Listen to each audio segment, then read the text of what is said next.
So instead, what I've done numerous times as a teenager especially is if it's a mild winter day and the weather is not frigid to the point where you're gonna immediately get hypothermia and you're not gonna get snow or rain for that day, what my friends and I would do is we'd get out on the court either the day before or early the day of, and we would just shovel off the court. Just shovel off the court, make sure, get it cleared as much as possible so that, in the coming hours or the next day, when you do come out to the court, it will be dry so that you get as much moisture off the court as possible.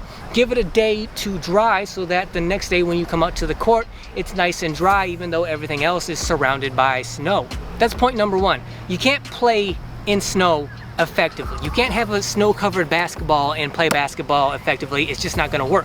So you need a nice dry court even if you're surrounded by snow. From there on, assuming that the court is dry, or most of the court is dry, and you're not stepping in, moisture and getting slippery because of it, now you're kind of playing regular basketball. The only effect that snow has or cold weather has is that it's gonna make the ball harder, right? It's gonna really, it's gonna really sort of give it a feeling like it's kind of solid, right? It's still gonna bounce and everything. It's gonna, perform the same. It's just gonna feel really hard.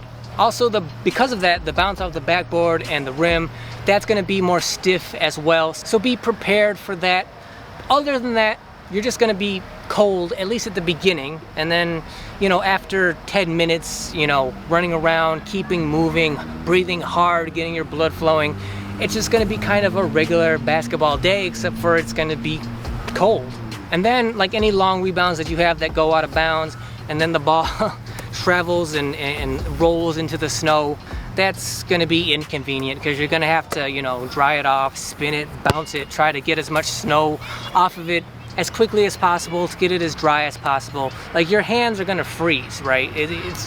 You want the ball to stay as dry as you possibly can, because the more wet the ball gets, the colder it's going to feel, the more numb your hands are going to be, and then the less control of the ball you're going to have. That's what happens when it's snowing. But other than that, the biggest key to playing in the snow is keep the ball as dry as possible. And if you do that, you're going to have a relatively normal session of basketball.